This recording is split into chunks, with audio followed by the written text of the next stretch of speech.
एक गांव में एक लालची औरत अपने पति के साथ रहती थी। उसका एक बेटा था जिसका नाम बाबूलाल था। वह कोई काम धाम नहीं करता था, बस पूरा दिन गांव में इधर उधर मंडराता रहता था। एक बार अगर और मुझे राम प्यारी बोले ना तो एक लगाऊंगी। चुपचाप यहाँ से चला जा, नहीं तो मुझसे बुरा कोई नहीं होगा। अरे सुमन, तुम गुस्सा क्यों होती हो? तुम मुझे बहुत अच्छी लगती हो। मैं तुमसे शादी करना चाहता हूँ। मुझसे शादी के सपने छोड़ और निकल यहाँ से। बड़ा आया शादी करने वाला। फिर इतना बोलकर सुमन गुस्से में वहां से चली जाती है। तभी बाबूलाल का दोस्त वहां से गुजर रहा होता है। अरे बाबू भाई, ये सुमन तुमसे क्या कह रही थी? कुछ नहीं भाई, अपने प्यार का इजहार कर रही थी। लेकिन भाई उसके हाव भाव से तो कुछ और ही लग रहा था। बाबू भाई, मेरी बात मानो तो तुम इससे दूर ही रहा करो। गांव वाले बोलते हैं इस सुमन के ऊपर चुड़ैल का साया है। ये रात को अकेले वीराने में घूमती है। कुछ लोगों ने तो इसके उल्टे पैर तक देखे हैं। तुम्हें पता है ना, उल्टे पैर चुड़ैल की निशानी होते हैं। चल बेवकूफ, तेरा दिमाग खराब हो गया है। जो इतनी सुंदर लड़की को चुड़ैल बोल रहा है। सुमन कोई चुड़ैल वुड़ैल नहीं है। मैं तो इसी से शादी करूंगा। फिर इतना बोलकर माँ, अब मेरी शादी की उम्र हो गई है। मेरी किसी सुंदर सी लड़की से शादी करवा दो ना। हाँ हाँ, क्यों नहीं। अगर राजा बेटा का कोई और भी अरमान है तो वो भी बता दीजिए। आपके सारे अरमान एक साथ ही पूरे करवा देंगे। काम धाम तो कुछ करना नहीं है। तेरी उम्र के सारे लड़के कुछ ना कुछ काम कर रहे हैं और एक तू है, पूरा दिन घूमता रहता है और मुफ्त की रोटियां तोड़ता रहता है। भला तुझ जैसे लड़के को कोई अपनी लड़की क्यों देगा? पहले कोई काम धाम करके कुछ पैसे वैसे कमा के दिखाओ, फिर शादी के सपने देखना।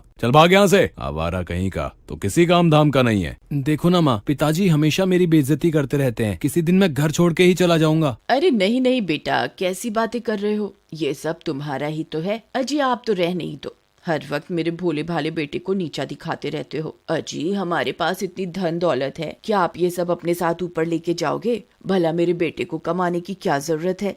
माँ, मुझे सुमन बहुत पसंद है। तुम उसके घर मेरा रिश्ता लेकर जाओ ना। ठीक है, मैं कल ही सुमन के माता पिता से तुम्हारे रिश्ते की बात करने जाऊंगी। फिर अगले दिन बाबूलाल की माँ सुमन के घर रिश्ता लेकर जाती है और उन्हें अपने पैसों का रुबाब दिखाती है। देखिए बहन जी, आप बहुत अमीर लोग हैं और हम गरीब। मेरे पास आपको देने के लिए कुछ भी नहीं है। तुम्हारी किस्मत बहुत अच्छी है जो तुम्हारी लड़की की शादी मेरे बेटे से हो रही है। बस तुम सुमन की शादी मेरे बेटे से करवा दो, मुझे तुमसे कुछ नहीं चाहिए। इतना बोलकर वह वापस अपने घर की ओर चल देती है।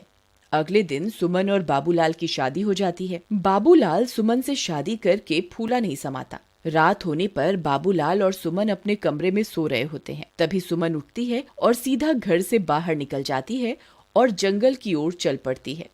बाबूलाल के दोस्त को सुमन पर पहले से ही शक होता है, इसलिए वह उस पर पहले से ही निगरानी रखे हुए होता है। अरे ये भाभी इतनी रात गए कहाँ जा रही है? मुझे इनका पीछा करना होगा। फिर चीमा सुमन का पीछा करने लगता है। तभी चलते चलते सुमन के पैर उल्टे हो जाते हैं। अरे मर गए रे, इसके तो पैर ही उल्टे हो गए। मेरा शक सही निकला, ये तो चुड़ैल निकली। तभी देखते ही देखते सुमन चुड़ैल में बदल जाती है और गुफा के अंदर घुस जाती है। चीमा की आंखें फटी की फटी रह जाती हैं। फिर वह भी उसके पीछे पीछे गुफा के अंदर घुस जाता है।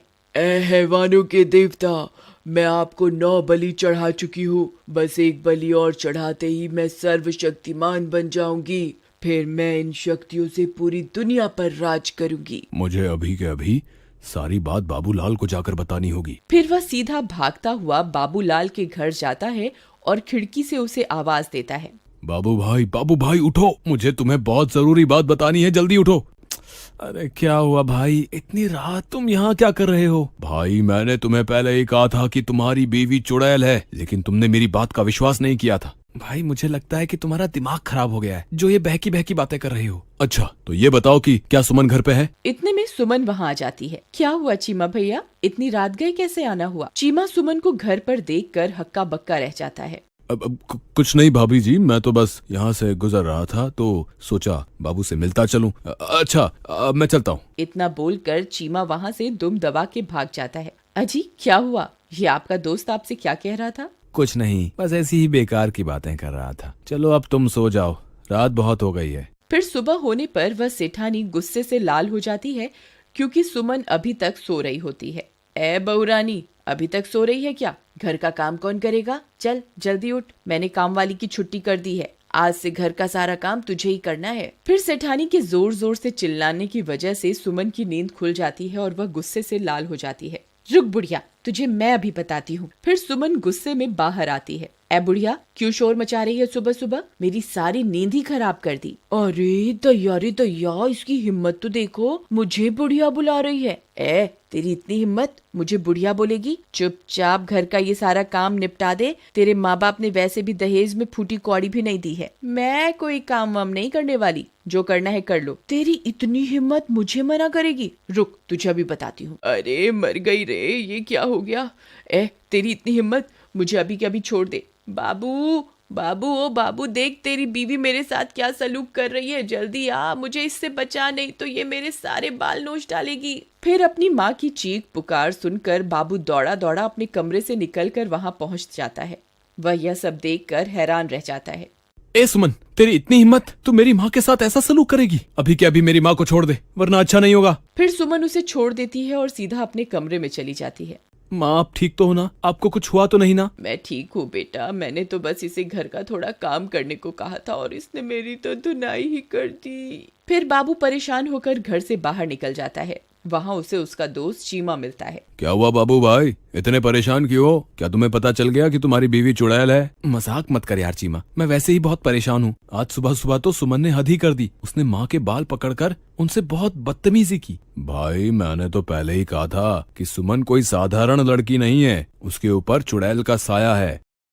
एक बहुत आसान रास्ता है। अगर तुम उस चुड़ैल के सामने आईना रख दोगे तो तुम्हें उसकी असलियत उस आईने में दिख जाएगी। फिर वे दोनों अपने अपने घर की ओर चल देते हैं। रात होने पर बाबू सुमन के लिए एक फूलों का गजरा लेकर घर पहुंच जाता है। अरे भगवान, तुम कहाँ हो? देखो आज मैं तुम्हारे लिए क्या लाया हूँ। सुमन वहाँ आती है और गजरा देखकर बहुत खुश हो जाती है। फिर वह गजरा अपने बालों में लगाकर शीशे के सामने पहुंच जाती है। तभी उसके पीछे पीछे बाबूलाल भी पहुंच जाता है। सुमन जैसे ही अपने आप को शीशे में देखती है, उसकी असलियत उसमें दिखाई देने लगती है। बाबूलाल की आंखें फटी की फटी रह जाती हैं। वह उस चुड़ैल को देखकर बहुत डर जाता है। हे भगवान, ये मैं किस मुसीबत में फंस गया? ये तो सच में चुड़ैल निकली। अच्छा हुआ तुझे मेरी असलियत के बारे में पता चल गया। मैं आज रात को तेरी ही बलि देने वाली थी। अरे भागो रे, ये तो चुड़ैल निकली। अपनी जान बचा के भागो। चीमा भाई, मुझे बचाओ, मेरी बीवी तो चुड़ैल निकली। तुम सही कहते थे। हाय, मर गए रे। फिर वह सीधा भागता भागता अपने दोस्त चीमा के घर पहुंच जाता है।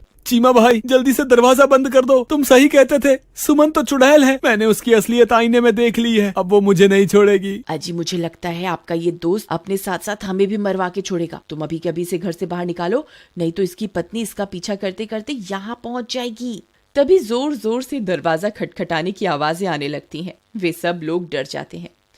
अरे दैया रे दैया, लगता है इसकी पत्नी इसका पीछा करते करते यहाँ पहुँच गई।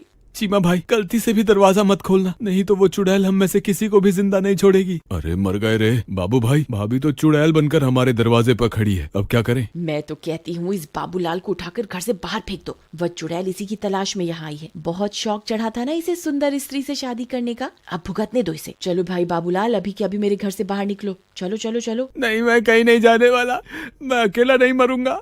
अगर तुमने मेरा साथ नहीं दिया तो मैं तुम्हें भी अपने साथ लेकर मरूंगा। अरे दैया रे दैया, ये तो अपने साथ हमें भी मरवा के छोड़ेगा। अजी, आप ही कुछ कीजिए ना। बाबू भाई, मेरे घर में छोटे छोटे बच्चे भी हैं। अगर ये चुड़ैल इस घर में घुस गई तो हमारे साथ हमारे बच्चों को भी नहीं छोड़ेगी। कृपा करके तुम इस घर से निकल जाओ। ठीक है दोस्त, मैं अपनी वजह से तुम्हारे मासूम बच्चों की जान खतरे में नहीं डाल सकता। मैं अभी के अभी इस घर से चला जाता हूँ। शुक्र है भगवान का, इस आफत से जान तो छूटी। रुको मेरे दोस्त, अगर मरना ही है तो मैं भी तुम्हारे साथ मरूंगा। राधा, तुम अंदर बच्चों के पास चली जाओ। मैं अपने दोस्त को यूं अकेला नहीं छोड़ सकता। मुझे अपनी दोस्ती निभानी होगी। अजी, आप पागल हो गए हैं क्या? वह चुड़ैल एक ही बार में आपकी जान ले लेगी। आप इसकी वजह से खुद को मौत के मुंह में क्यों धकेल रहे हैं? अगर मैंने आज अपने दोस्त का साथ नहीं दिया तो ये दुनिया कभी भी किसी की दोस्ती पर एतबार नहीं करेगी। अगर अपनी दोस्ती साबित करने के लिए अपनी जान भी देनी पड़ी तो मैं दे दूंगा। चलो बाबू भाई, मैं भी तुम्हारे साथ चलूंगा। चीमा भाई, मुझे तुम्हारी दोस्ती पर कोई शक नहीं है, लेकिन तुम मेरी वजह से अपनी जान मत दो। हम दोनों मिलकर भी इस चुड़ैल का सामना नहीं कर पाएंगे। हमारा मरना तय है। तुमने सही कहा, हम दोनों इसका मुकाबला नहीं कर पाएंगे, लेकिन मैं किसी को जानता हूँ जिसके सामने ये चुड़ैल पल भर के लिए भी नहीं टिक पाएगी। तभी चीमा भागकर घर में बने मंदिर की ओर जाता है। हे महाबली हनुमान, हम आपके बिना इस चुड़ैल का सामना नहीं कर सकते।